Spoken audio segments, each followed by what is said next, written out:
Hello guys and welcome back to day 25 and 26 in the Big Brother UK house, and a lot of crazy stuff has happened.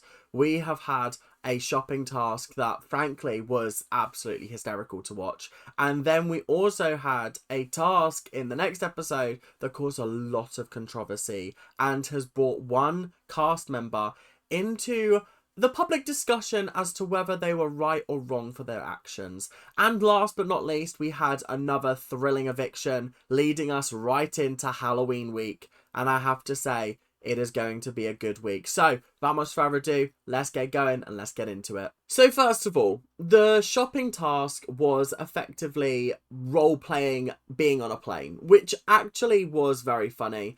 They did this like seasons ago. The last season that aired on Channel 5, I would say, was season 19, I think, or season 18, maybe around that time. I can't remember exactly what the numbers were. But they did it then and they brought it back. And I have to say, this one was very, very much a light-hearted exercise. But it was a little bit of a pressure cooker. Now, me personally, I would not have let them leave. I think that should have been a rule. They have to stay in there until the time is up. The pressure cooker environment in there where they're in a confined space, it's a little bit just too hot. Some people are not allowed to eat certain things. Some people are not allowed to eat and drink certain things. It would have just been interesting to see it bubble over, because for every rule they broke in there, time was added on that they needed to spend in there. So it started off with a 2-hour flight, and before they'd even got on the plane, it was 4 hours and like 30 minutes or something like that, 4 hours and 15 maybe, and then it just kept on going up and up and up and up until at one point they were literally just like, nah, we actually cannot be bothered with this. I found it really, really entertaining, I have to say. There were moments like Zila, Richard and Caroline on a stag trip. Richard is so not a stag person, and then you've got Zila and Caroline who are just drinking beer and falling all over the place and just having a good old laugh, and it was actually really funny. And then you had Cameron munching the passengers' chips, which obviously cost them points, and then Jenny shouting at him for doing it, which was very, very funny. I've seen a lot of people compare that moment to how Faishola spoke to him and how everybody kicked off at Faishola, but didn't kick off at Jenny, and I think the context is different. That was just in day-to-day life. This was because of a challenge, and if he ate the chips, then obviously they would be losing the challenge, or they would have time added on. So really, this was a very easy challenge. All they had to do was abide by the rules, sit there and just talk and enjoy. And there were moments like Richard and Nancy taking turns trying to count how long they'd been in there, and I was sitting there going, how are you managing to do that? You said let's count 15 minutes each. How are you proposing we count 15 minutes? That's ridiculous. Am I just sitting there going, 1, 2, 3, 59, 60. Okay, that's 5 minutes. 1, 2, 3, 59, 60. Okay, that's 12 minutes. Like, no, I'm not sitting there and doing that. Do you know what I mean? It's such a waste of time. But either way, this challenge was absolutely hysterical. There were so many good moments. There were so many amazing sort of situations, like when Elsa was...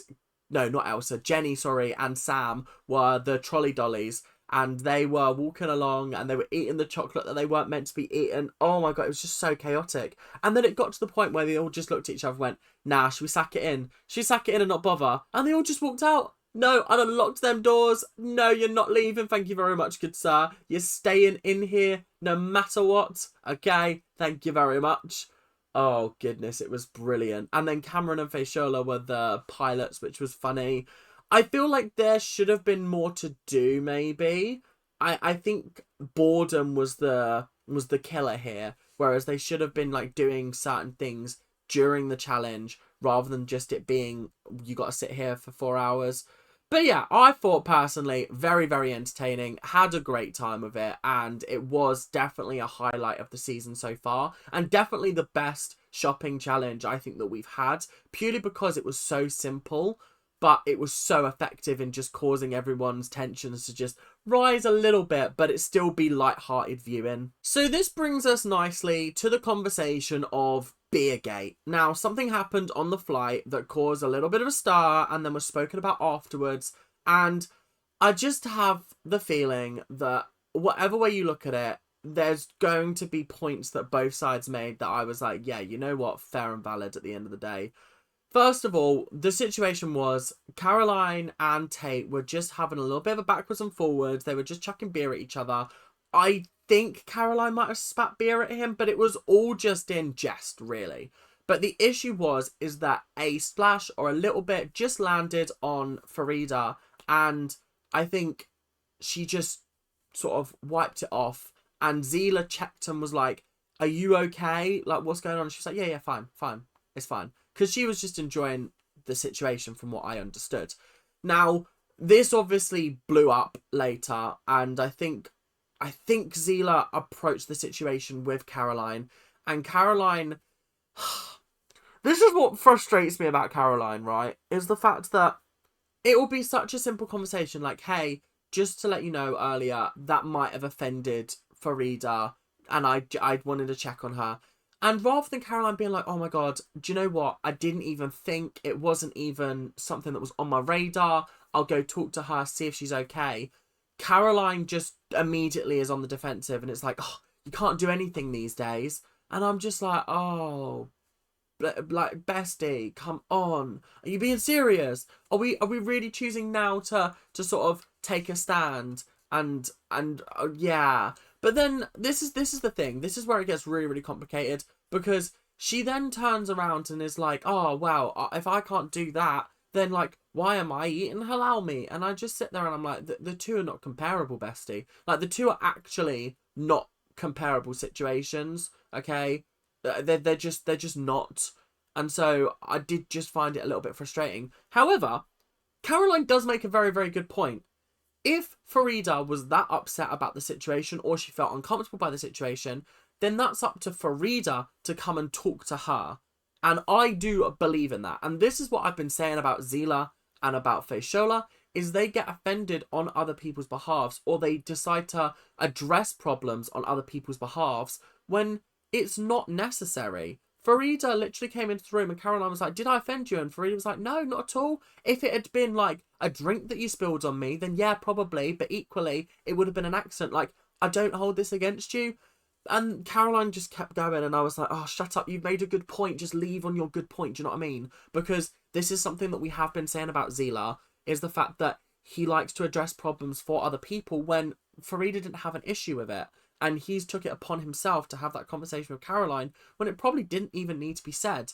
So, like I said, both sides make good points, but Caroline just does not help herself when she just launches into random conversation and random points of like, "Oh, well, if you can't do that, then why should I do this?" It's like, what? What are you talking about? Sit down, Caroline. Stop talking, please. Please, you're not helping yourself. So, guys, basic rations for the house is going to be tough. I don't think we've seen the, what's it called lot, the ITV lot on basic rations yet, which is pretty much just the bare minimum that they need to survive. I mean, they get tea and coffee, which I think is already a luxury. I think they might get milk, they might get bread, they get porridge in the morning, and that's about it. They might get a little bit of basic mince, and that's pretty much it, just to make some kind of nutritious meal in the evening. That is it. I cannot believe that they just decided to walk out the mission and go, "Yeah, we'll live on basic rations for a week." I'd have been sat there until the end of the challenge, because I was like, I'm not eating basic rations for a week.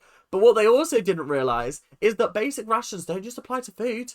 It applies to electronics as well. So the fact that all the girls decided to wake up and they were told, "Oh yeah, you get electronics for like 1 hour. The power is turned on for 1 hour." And they were like, "Oh my God, let me go wash my hair." Besties. Besties, did you really think that was a good idea? Did you really think that was a good idea right now? Right now, when you've only got an hour? Because it's going to take you about 5 hours in that shower, and then you've lost your time. And so many of the girls did not manage to straighten their hair or curl their hair or do anything. And I was just sat there going, "You guys, you absolute melons. You absolute melons. What we doing here? Like, actually, what we're doing here?" So most of the girls were in particularly bad moods. Elsa was absolutely fuming the entire time, was just so disgruntled, because she was like, "You can't take away my heated rollers." I mean, she didn't say heated rollers, she did say straighteners, but as we know, only weirdos use straighteners. Am I right, Gemma Collins fans? Yeah. The whole thing did feel very Gemma Collins coded, which was funny. The fact that she had that massive kick-off and then they were all kicking off about the hair products. was very, very funny, and I have to give them credit where credit's due. So yeah, I feel like this week is going to be very interesting for tensions, because those girls are unhappy that their appliances do not work after Big Brother switches them off. So there was a task in the house that caused a little bit of controversy, because it was basically, you have 50 eyes to give to one person. Everybody must agree on the person, and if they don't, then it drops by 5 each time until you do agree on somebody to receive them.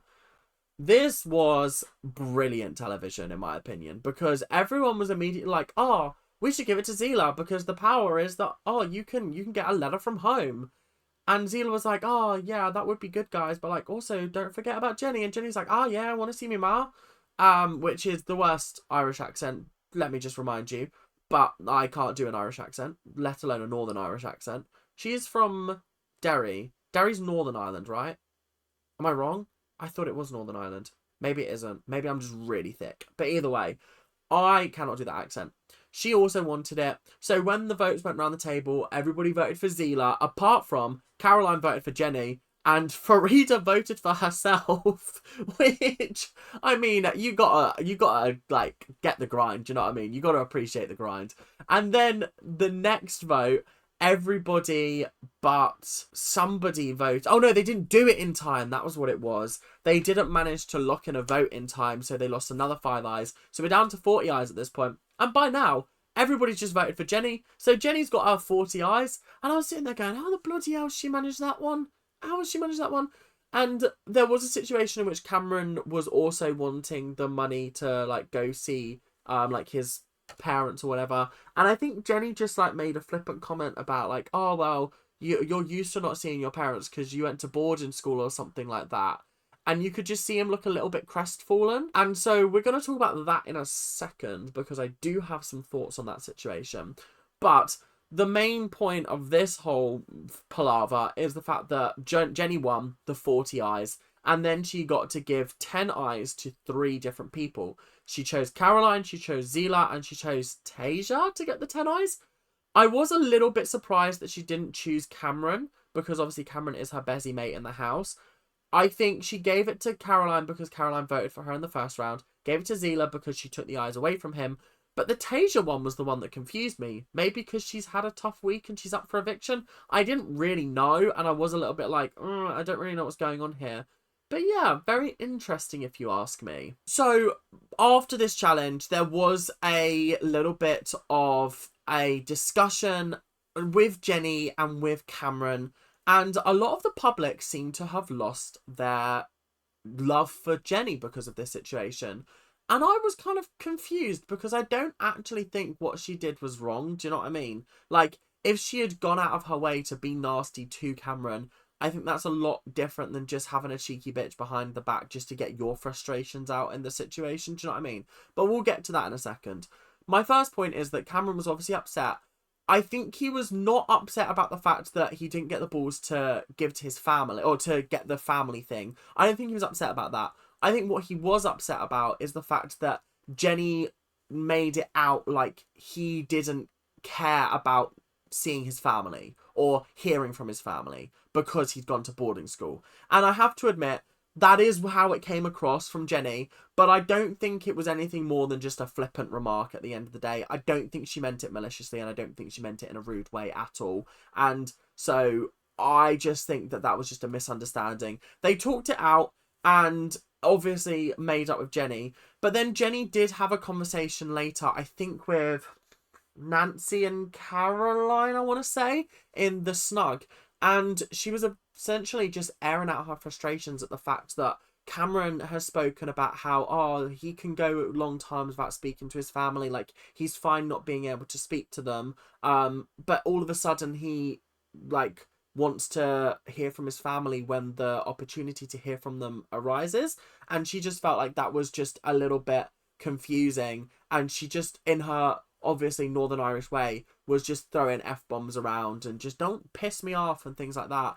And I have to say, as somebody who has friends, and as somebody who has friends who piss them off sometimes, and sometimes I'm like, do you know what, I just need to vent this, I just need to get it out my system, because if I don't, then I'm gonna harbour some resentment. about a situation that has irked me. She was just having a cheeky bitch, okay? If this was consistent behaviour, talking behind Cameron's back about him, fair and valid, fair enough, I would totally back it. And I'd be like, you know what, Jenny, actually, you've proved yourself to be quite nasty. However, having some frustration over the fact that your closest person in the house has done something that you are like, that's questionable, that's a bit weird, is absolutely fair and valid. And do I think the way she went about it was okay?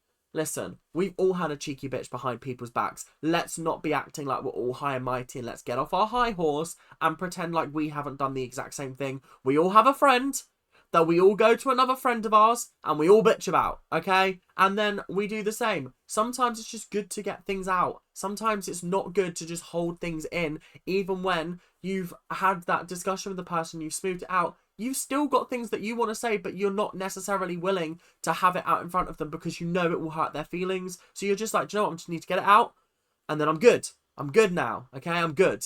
And that's what I think Jenny did. So everyone being like, oh, let's get Jenny evicted now. You can all shut up. You can all shush. And maybe go out and make some friends because clearly you don't have any. No, I'm joking. That is mood. That's very, very rude. So apologies for that. But yeah, just very strange. So as I suspected, Faishola has been evicted.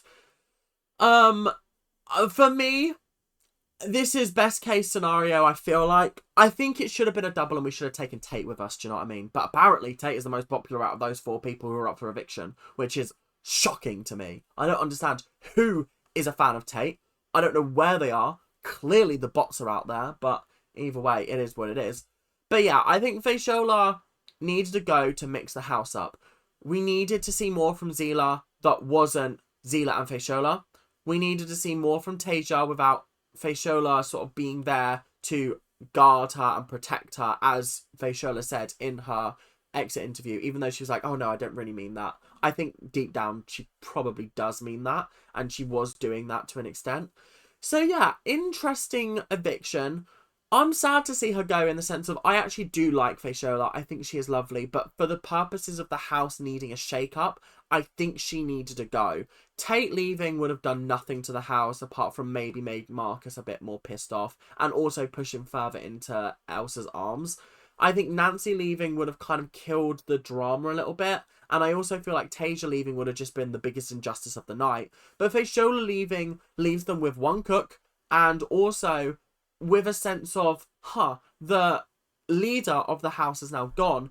Who's going to step into that role? Who's going to navigate the house politics now? Who's going to be offended for other people on their behalf? Probably Zila at this point, isn't it? So yeah, very, very interesting that she got evicted. And they did play the clip of her admitting that she would get with Zila if he didn't have a girlfriend. And she was kind of like, ooh, ooh, ooh. But it was all joking, it was all laughs, and she did pass it off quite well. So, you know what? Faishola, you've been a brilliant, brilliant housemate. Sorry you couldn't stay in there any longer. I mean, you lasted 4 weeks, let's be honest. That is pretty good. That is pretty good. This point in the first series was when we lost Paul and Dylan, and that was like weeks into it, do you know what I mean? Last series, the 4th week eviction was that Dean? Was that Halloween week? Was Dean? Damn, that was a long time ago, you know. Damn, that's pretty impressive. But yeah, Dean did go home last year, and then this year, Faishola. I think pretty iconic if you ask me. But anyway, that is all we've got time for today. I hope you guys have enjoyed. Make sure to like, comment, and subscribe. Do all of that YouTube stuff that you guys do so unbelievably well, and I will see you guys in the next episode, whenever that may be. But until then, make sure to keep on ranting, and I'll see you guys later. Bye now!